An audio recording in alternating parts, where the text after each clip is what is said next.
All right, I think we're live now. Hold on one second. I think I'm live on Facebook, live on YouTube, and now we are live on Instagram. All right, cool. So while we're waiting for people to join, I'm gonna drink my Red Bull. All right, happy Wednesday. Today is February 12th. We got Valentine's Day coming up in a few days. So I hope y'all are selling a bunch of gift cards. You can also be doing Valentine's Day promotions to fill your chair. I just got off a call with somebody who is doing really well with that. He is tying some of his current promotions to things that are going to fill his chair this month, which is Valentine's Day. What's up, Joseph Paul Cuts Hair, Risa? Welcome to the live stream. If you guys have any questions, type them in the chat. I'm here for you guys today. So for the next 30, 45 minutes or so, I'm just going to be taking questions, going over things in the community, what's new. If you guys don't know who I am, my name's Alex Jaramillo. I own House of Shaves Barbershop, a multi-million-dollar barbershop. I've been a barbershop owner since 2015, and I do these Q&A calls because I just want to give back, want to help you guys out. And I do have a free community. If you guys want to join, it is actually free. I know it's crazy to think that some people actually don't want to make money off of you, but yeah, I actually have a free community for barbers. It's called the Barber Mastermind. The link's in my bio. No matter where you're watching this, there's a link in my bio to get into that community for free. And it is literally 100% free. The only thing is, like, if you want to work with me one-on-one, then I have a paid version for that. But otherwise, there is no catch to join the free group. There's almost 3,000 other barbers in that community. So if you want to network, be part of a free community, that's what that's there for. Here, I'm here for you guys today. So I'm just going to cover like things that have happened recently in our community, and then I'll answer any questions as they come up. So if y'all have any questions, feel free to type them in the chat. But while we're waiting on questions to come in, I'm just going to go through our community and see if there's any questions that I can answer to help you guys out. So got a lot of new people joining. Welcome. Let me see if I can share my screen. I think I forgot how.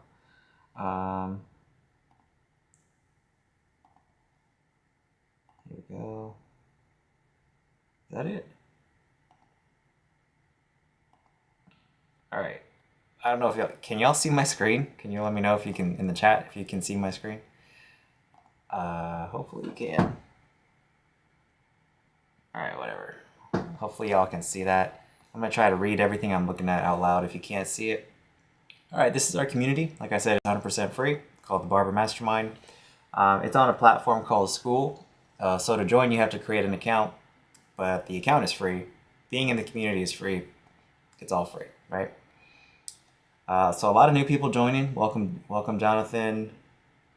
Welcome, Diane. All right, so this is actually something that I recently posted that I thought could be a good way to start our discussion today. But one of the things that I get asked a lot is what's better, booth rent versus commission, as far as from the barbershop owner's perspective. And I have my opinions on that. A lot of people have opinions on that, but I thought, what if I just asked ChatGPT, right? Turns out, ChatGPT actually has a preference, right? Because, and I don't know where they get their data from, but when it comes to booth rent versus commission, when I asked ChatGPT, it said that actually a hybrid model was the best. So if you look here, there's basically three, or there's two main business models, but there's more. There's always things in between, and a lot of barbers will either do booth rent or commission, but there's actually things that are kind of in between. So for example, some people may start people out on commission and then move them to booth rent once they get to a certain point. Some people might start people hourly and then move them to commission when they get to a certain point. So those are called like hybrid models. So there's actually really like 5 or more ways that you can run a barbershop. But as far as booth rent versus commission, those are like the two big buckets. And then there's like things in between.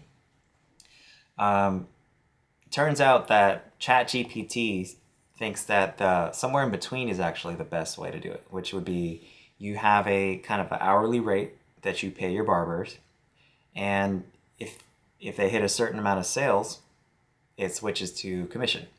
This turns out that's exactly what we do in our shop, and I don't know that maybe you can type this into your own ChatGPT. Maybe my previous interactions with the software has kind of tainted the results, or maybe there's some bias in the data. But based on what I've seen, the research that I've done for myself, and now what ChatGPT is saying, the best business model, if the goal is to have maximum amount of profit, is to do either commission or a hybrid model. Just because you get to keep a greater percentage of the revenue that the barbers are generating, in theory, right? But there's always nuances to everything, and this is the key here is what I said. Like, if the goal is to have the greatest amount of profit, then commission would be better. But some people just want to have a little bit of extra income, right? They don't want to do a lot of work.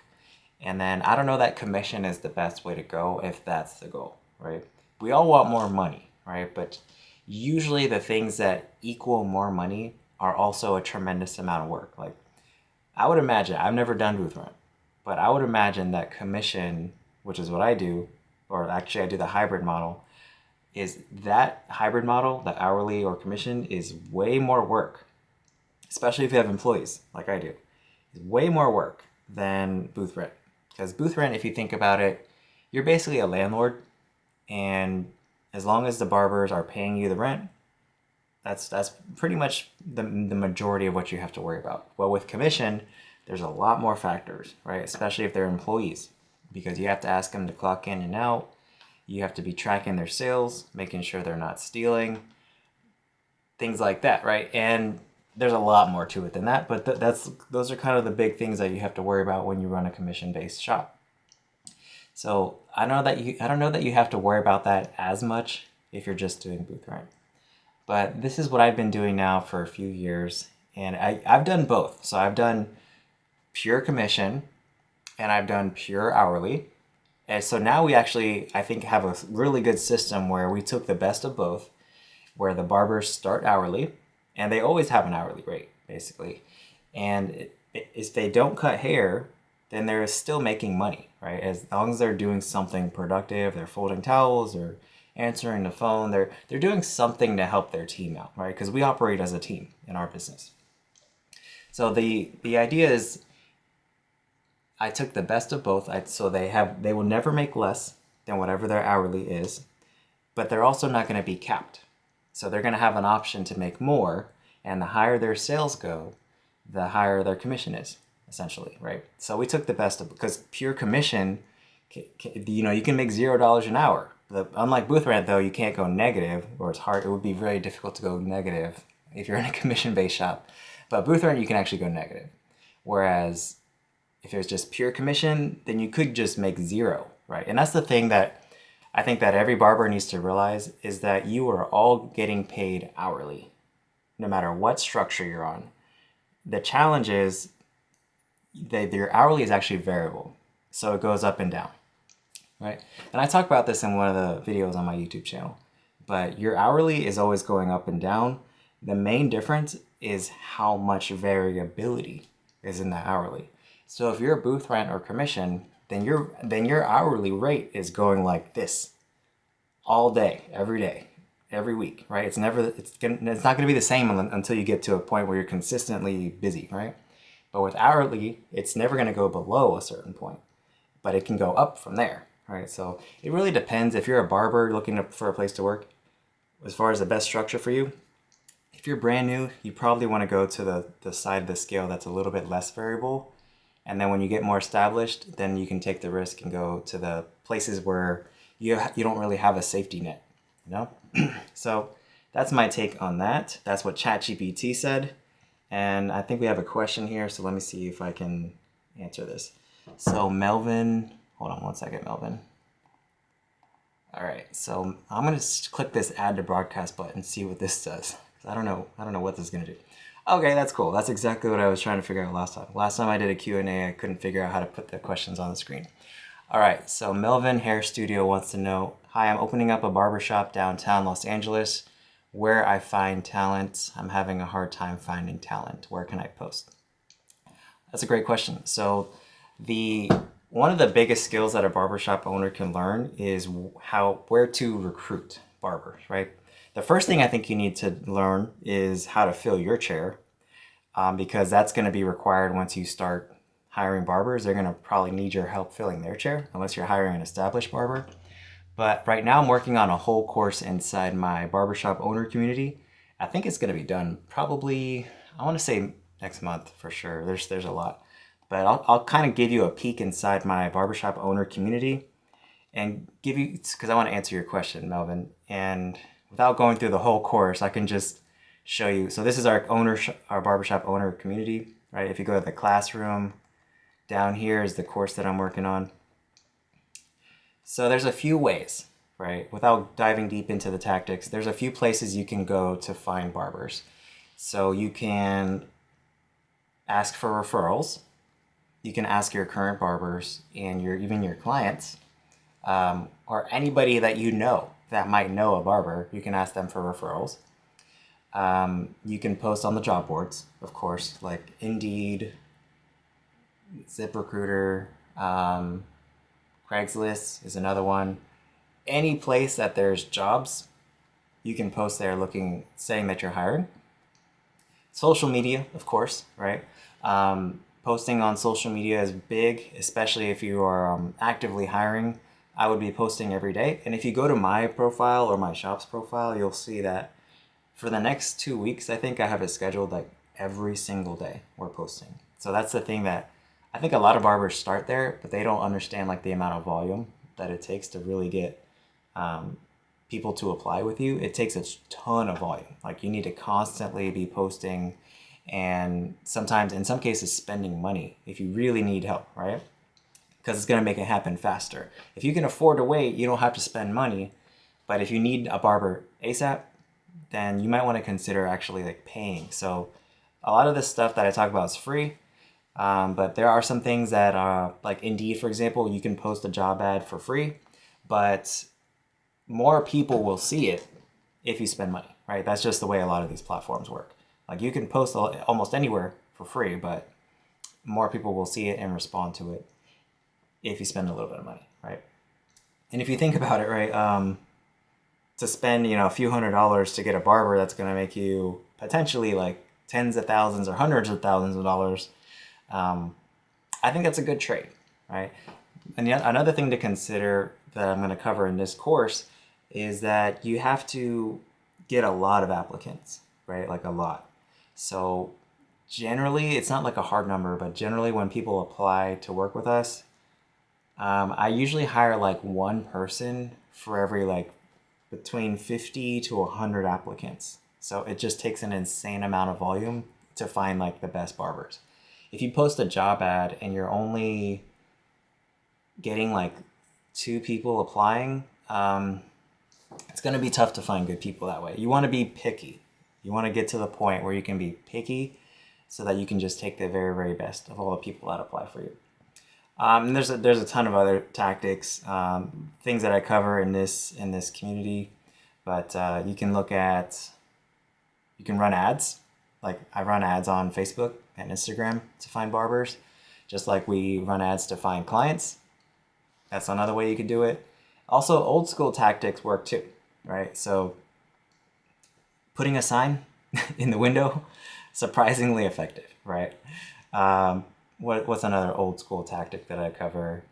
Flyers. You can leave flyers or business cards at beauty supply stores, barber schools, of course. But the thing with barber schools that I cover in this course is like you have to be able to train people if you're planning on hiring them fresh out of barber school, because it's not really fair to them. It's not really fair to your clients if you're hiring somebody who's fresh out of barber school and you have just no ability to train them, right? So that's just like the tip of the iceberg, right, Melvin? So hopefully that helps you. But Good thing is there's a lot of ways you can find barbers to come work for you. It just takes a ton of volume, right? It takes dozens and dozens of applicants, usually for me, to even find just one good barber. So hopefully that helped answer your question. All right, so we got another question here. Let me switch back to, I'm getting kind of good at this streaming thing. All right, cool. So they got another question from E.T. the Barber. Let me put it up on the screen. All right. So do you show how to track booking conversions using Meta for barbers? So that's what I do. I run Meta ads, so they show up on Instagram and Facebook. And this is actually the challenge, and this is the hard part about what we do, running ads for a barbershop, is because it's never going to be 100%. You have to know that right now. But you want to get as accurate as possible. So what I do now is I run ads and actually have our Meta account tied to our booking system. So when somebody books an appointment from the ad, it actually shows up as a purchase on our Facebook ads. And then I can look at that and I can see this is how many people roughly booked an appointment after they saw this ad. The challenge is like the attribution window. So it's like 7 days. So attribution basically means like this person got a haircut and we're going to attribute it to that particular ad, right? And that gets even more powerful if you can really tie it to a specific ad, because I usually have at least somewhere between 5 to 10 ads running at any given time. And that's just so I can get an idea of like which ad is performing the best, because some ads, your return might be like 3 to 1. So for every $1 you put in, you get $3 back. Some might be like 0.5. So you get so you're losing money. You get 50 cents back for every dollar you put in. So the idea with doing multiple ads is that you can get an idea of like which ones are working the best. But honestly, attribution, that's really difficult, because even with the way we have it set up, it's never going to be 100%. Because sometimes people click on the ad and then they forget about it, right? Or they'll call, or they'll walk in, which is fine. That's the thing, is like, and that it used to kind of frustrate me, but now I'm just like, you just have to understand that like no matter how good you get at tracking this stuff, it's never going to be 100%. And the good thing is like it's probably higher than what it's showing in Facebook. Another way you can do it that's not maybe as advanced is you can just put a promo code in your ad, and then you have your system set up so that if you're doing a discount, if you're advertising a discount, then you tie your that discount to that specific promo code. That's just how I started, right? So every single ad had a different promo code, so that way I can see this is how many times we use this promo code, and they only can see it from this ad. And that's kind of probably the simplest way to start tracking this stuff. Or you could literally just like have them show you, like when you get a new client, have them show you, like, can you show me the piece of content that you saw? But just know, unless you're like an e-commerce business, it's like it's never going to be 100% as far as your ability to attribute that sale to that ad. How hard is it to directly connect the barber software to the booking? Yeah, I mean, ours makes it really simple because we have a pixel, right? We can put the Facebook pixel in our booking system, but not every software will allow you to do that. All right, so Philly Dunbar Barber wants to know, what are your thoughts on monthly subscriptions? So I'm a big fan of monthly subscriptions. We currently have a membership program at my barbershop that we're kind of stabilizing right now. So right now we have around 500 people on our membership that are paying anywhere between $30 on the low end to up to $140 a month. So the big benefit of, well, there's a lot. There's a lot of benefits to having memberships or recurring revenue or subscription, however you want to call it, right? But probably the biggest benefit is the long-term client retention that comes as a result of that, which is why I bet so big on it, right? Because if you think about it, giving everybody a discount on their haircut doesn't really make sense, right? In the short term. But like a lot of decisions, and this is tough to do if you're barely making it as a barbershop owner. Like I get it. But ideally, in an ideal world, you're making decisions that are going to be more long-term focused, right? And in the short term, if you create a membership program, you're actually going to make less money, right? Because it's a retention tactic. So in the long term, you actually end up making a lot more on the membership than by not offering it. But you have to make it in that in between period, right? So another thing with memberships is that, well, obviously is like guaranteed revenue coming in every single month, and some people don't even use their membership, but they pay for it. So essentially, it's like pure profit, and I don't know how you could do that any other way besides gift cards. I love gift cards too, right? So you could do if your system doesn't allow you to do memberships, you could try to do a kind of a workaround, which would be like a package of services, or you can do a gift card, right? So you could sell a gift card up front and you can do a discount on it. It's actually a great way to make your money back on ads, and we've done that in the past, where you can do like buy 2 haircuts and get the third one free, or you don't have to do that big of a discount, but the idea is like get as much cash up front as possible. But so I'm a big fan, big fan of memberships. I can actually show you. Why don't I show you, right? So this is our I take you to our website, and you guys can see what it looks like with the when you set up a membership program. So this is our website. I don't know if you guys can see. Can you guys see this on Instagram? I'm also streaming on YouTube, so I don't know if you guys can even see my screen on Instagram. Oh wow, yeah, you can see like the corner, I guess. So let's see. Let me know if y'all can see that. Can y'all see that? Well, I'm pulling up my page right now, memberships. So we have 4 options, and we can either do monthly or annually. So I'm gonna try to make it smaller so you can see. But you can go to our website, houseofshaves.com/memberships, and you can see okay. I don't know how to make it so I don't know how to make it so you can see this on Instagram. Sorry about that. But I'll just tell you out loud, right? My bad. I'm new to this stuff. So we have a monthly and a yearly option, okay? And it starts at $35 a month, and it goes all the way up to $140. And the way we set it up was that you can either get 1 haircut a month, 2, 3, or unlimited. And it's been very popular. So right now we have around 500 members paying between $30 to $140 every single month, and that generates a little over $20,000 a month right now. Sometimes it's more, sometimes it's less, but that's recurring. So that's on top of all the services, everything else, right? So that's 20 something thousand a month guaranteed every single month.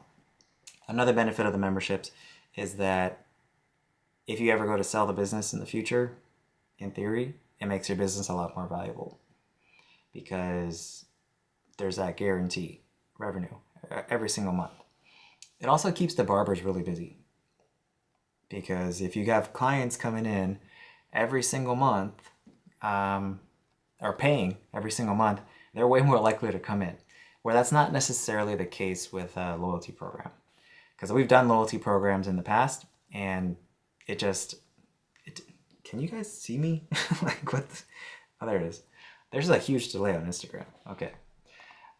So hopefully that answers your question about subscriptions. I'm a huge fan. I think that everybody should at least be considering how to do memberships. It does make things more complicated, though. I will say that.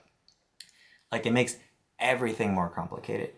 I think it's worth it, but like the accounting for your barbershop becomes a little bit more complicated. Checkouts sometimes become a little bit more complicated because we go to check somebody out and it's like, oh, they don't have a credit yet, so so the checkout takes like twice as long because we have to renew their membership or move the billing date up. But I think it's worth it. All right, and if you look at every big barbershop chain, a lot of them are offering memberships, like a lot of them. So I think there's a reason for that. So if you guys have any other questions, I can keep going through our community. Feel free to type them in the chat. I love these questions so far. I love that they're so like tactical business stuff, the stuff that I kind of like do every day. I'm happy to help you guys that are just getting started on your barber journey too. But I definitely focus a lot more on like the business side of barbering. Do you show your ad stuff in your community? Yep, I sure do. Yeah, I'm working on a course right now. I should be done in the next few weeks about like how to set up ads. The guy that helps me run my ads, he's helping me make the course. So yes, I do show the ads. But on top of how to set up the ads, I think the more valuable thing is like the content that you post in the ads, I think has the biggest effect on how well the ads do. And also the ability to track how well the ads are working. So yes, in short, I do show how to do the ad stuff in my community. Not in the free one, but in the barbershop owner community, I show that stuff. And that's my favorite way of getting clients right now. Right. Let's see, next question. How do you keep track of the system with the memberships? So good question. A lot of the stuff that I talk about, like a lot of it, is not really possible unless you have a good system. Because I used to use Square for years, for a really long time, and I love Square. Like I still like it. But when I started learning about memberships and how powerful they were for the business, I realized that at some point you might outgrow the software that you use. So I think we got to that point where we just outgrew Square because Square didn't offer even the ability at the time. This was back in 2020, 21. Didn't even offer the ability to do memberships. There was also other things that I wanted to know, like I wanted to start getting an idea of our client retention and a bunch of other numbers that Square didn't track. So I realized that it was time to graduate from Square because we were trying to do workarounds. Square has like an invoices feature and it just wasn't, it wasn't the best for what we were trying to do. So I did a lot of research and I started using a system called Zenoti, Zenetoi. Zenoti. I probably spelled that wrong. Zen. Let me show you. Oh, I can't share my screen. Zenoti. Zenoti. That does everything. And I've been using Zenoti since 2021. And I looked at every software out there, all of the ones that you guys have heard of. I looked at them, I considered them, and I got on the phone with a lot of them. And I ended up choosing Zenoti. And I'm really glad that I did. So very, very difficult to do memberships without the right software. So I would definitely get the software dialed in first before you go any further with the memberships, because you're just going to have a really hard time offering memberships if you don't have the right software to track this stuff. Like I don't have to do anything with the memberships. All I have to do is, and they can sign up online too. That's another thing. We don't even have to sign them up. A lot of people sign up in store, but people can sign up online without even talking to us. And it tracks everything. It tracks their billing date. It automatically bills their card. It automatically issues the credits on their billing date. It does everything, right? So you have to have the right software to do these things though, and to do a lot of the things that I talk about, like tracking retention, knowing how your business is doing. Very, very difficult to do that if you don't have the right software. So that's how I track it. Hopefully that answers your question. So Zenoti was high though, right? It's definitely not the cheapest software out there, for sure. I don't even know what they charge now. But I pay probably close to $1,000 a month, but that's for 2 locations. I have a bunch of extra features, and it's 100% worth it. So that's the thing is like, you have to think about it as like return on investment when you're looking at these things. It is not about how much it costs. It's about how much is it going to make me. And as long as those numbers make sense for you, then you do it, right? So there's definitely stuff out there that was way cheaper, and there's people hitting me up all the time try to get me to use their software, and I'm like, I'm good, man, because I pay hundreds and hundreds of dollars every single month to Zenoti, but it makes me tens and tens and tens of thousands of dollars every single month, you know. So that return on investment, way worth it, you know. So you got to think about it like that, man. Like it's not the cheapest thing out there, but do you really want to use the cheapest thing out there? Because it might come with a trade-off, you know? And I did my research, you know, I didn't just jump in. Like I talked to every software out there and I chose Zenoti, you know? You just slowly started whittling it down, and that's why I went with them. And it's not because they were the cheapest. It's because I thought they were the best, and I still think that. Let's see. So I use a different booking software. Would I have to switch to apply to the membership feature? I don't know. What do you use now? Your you don't have to use Zenoti. Like I don't get anything from referring them. Like that's what I use. Like if you go to our website, you go to book an appointment, it takes you to Zenoti.com, right? That's what I currently use. I don't have any sort of affiliate relationship with them. But there's other softwares that can do memberships. I know like Vagaro can do that. I know Mevo too can do memberships. There's probably a lot out there that can do memberships. I don't know much about Booksy, to be honest. But I think it depends on your goal, right? Depends on, because another thing about the things that I say, it's like all of my barbers are employees, and we are like the hybrid model, so it's hourly or commission. So I don't know, like if memberships, I don't know how you can make that work with like a booth rent shop. I don't know if you're a booth rent or not, but like what I talk about applies a lot more to like employee commission based shops. I don't know how you can make that work with booth rent, but I don't know about Booksy.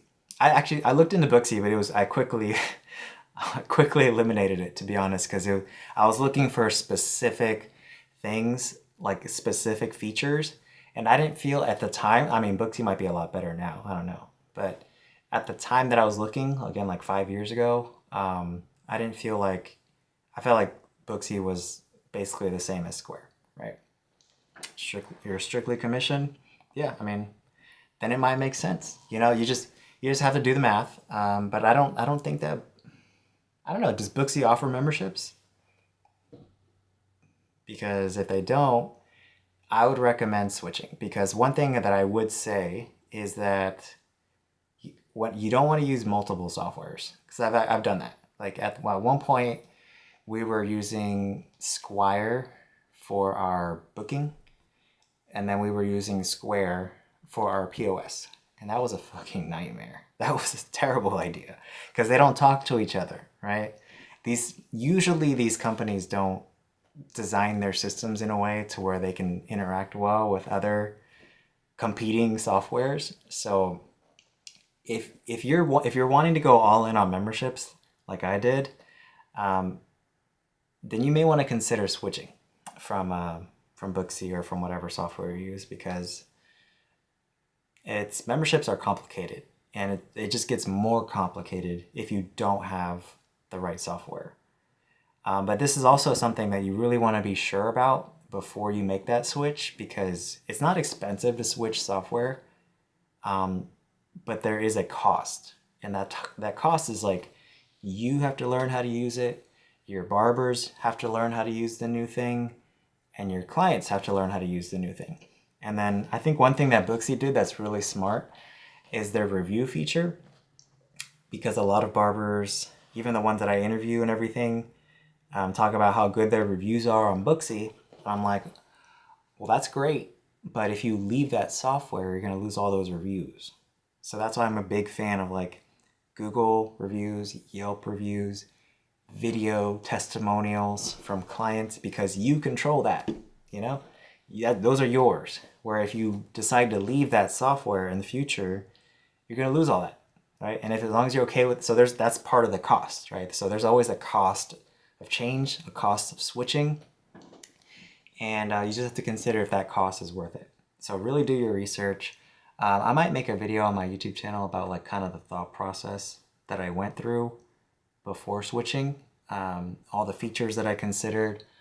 But man, like I'm telling you, I looked at everything out there, and there's a reason why I chose the Zenoti. I don't believe they do, but switching is a lot, especially for the accounting, and it confuses customers. Yeah, I mean, there might be another way. I mean, are memberships worth switching a whole new software? I don't know. You know, sometimes you have to fight that temptation to just change things as a shop owner, just for the sake of changing things. Sometimes you can argue that just keep doing the same stuff. You know, if it's not broke, don't fix it. I've never really believed in that saying, but sometimes it's true. Like, maybe you just should keep doing what you're doing and just go all in on that, you know? We're still a pretty small business, although we're, you know, a multi-million-dollar shop. I still consider our business pretty small. I still look at us as like a startup. So I'm trying to figure this stuff out now before we scale, like before we go bigger, right? Because it's just going to get more complicated as we scale and grow. But you could argue, you know, do some research on memberships. Because that's what I did. Like I started researching recurring revenue and memberships and things like years ago. I think I have a book somewhere. One of those books back there talks about recurring revenue and membership, the membership economy, something like that. And it's that and a few other things that I learned kind of convinced me that we need to have some sort of recurring revenue coming in the shop. Like, and it turns out, I think in a lot of ways, having a membership program has like saved the business too. Because like I mentioned, when you have people paying every single month and sometimes they don't even come in, that's almost like pure profit. So I don't know that there's any other way to do that besides a membership program, unless you sell a ton of gift cards. So hopefully that answers your question, Philly. I'm gonna go for like 10 more minutes. And so if you guys have any last questions, just let me know. Oh, I gotta be mindful of where I'm at on Instagram, right? Because it's like a lot smaller. Because I'm recording here, but YouTube only shows like, or Instagram only shows like right there. All right, so if y'all have any last questions before I let you go, type them in the chat. I'm gonna go through our community here, see if there's any questions that I can answer. Oh, I don't know if you guys have noticed, but like the last few days, or at least the last week or so, there's been a lot of Google reviews disappearing. I don't know if you pay attention to your Google Maps for your barbershop, but well, it's not that they're disappearing based on what I've learned. It's actually that they're being miscounted. So the reviews are still there from what I've learned, but the total number of reviews that shows on Google Maps has actually been reduced. So I think that there's some massive glitch in Google, and Google has admitted that they're like actively working on like a fix. But yeah, if you go look at your Google Maps, because I pay attention to that stuff because it's like one of the main thing that drives new clients to our shop is Google reviews and Google Maps and everything. And we went from like 1,140 reviews to like a little over 1,000 in like a matter of less than a week. So something's wrong with Google right now.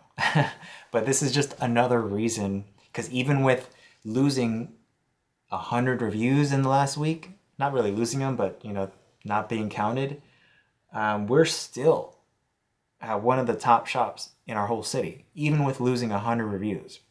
So that's why I think you really want to build up that Google presence, the Yelp, because sometimes shit happens and you might lose reviews, right? Clients sometimes delete reviews or whatever, like they delete their Google, and so that they disappear for whatever reason outside of your control.